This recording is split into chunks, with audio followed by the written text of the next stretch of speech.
ഹരേ കൃഷ്ണ. രാമായണത്തിൽ നിന്നുള്ള കുറച്ച് ഭാഗങ്ങളാണ് ഞാനിവിടെ പറയുന്നത്.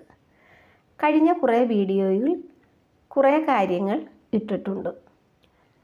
രാമായണം നമ്മൾ പാരായണം ചെയ്യുമ്പോൾ കുറച്ച് കാര്യങ്ങളൊക്കെ അറിഞ്ഞിരിക്കുന്നത് ഏറ്റവും നല്ലതാണ്.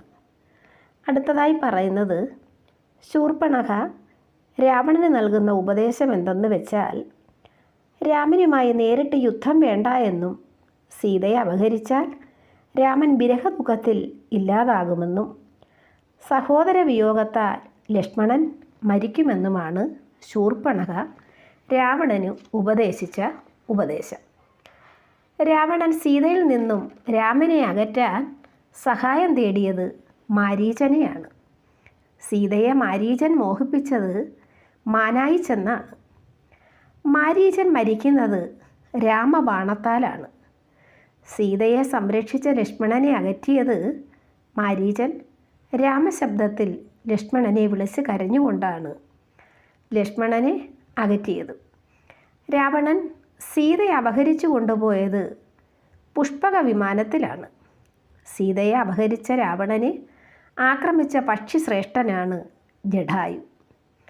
രാവണൻ ജടായുവിനെ വെട്ടിയത് ചന്ദ്രഹാസം എന്ന വാളിനാലാണ്.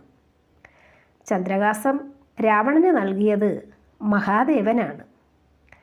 മഹാദേവ പ്രസാദം രാവണന് ലഭിച്ചത് രാവണൻ കൈലാസം അമ്മാനമാടിയപ്പോൾ മഹാദേവ ശക്തിയാൽ രാവണൻ്റെ കൈ പർവ്വതത്തിൽ കുടുങ്ങി. അനേക കാലങ്ങൾ മഹാദേവനെ ഭജിച്ചു കഴിഞ്ഞു. ഇതിൽ സംപ്രീതനായി ചന്ദ്രഹാസം എന്ന വാള് രാവണന് മഹാദേവൻ നൽകി.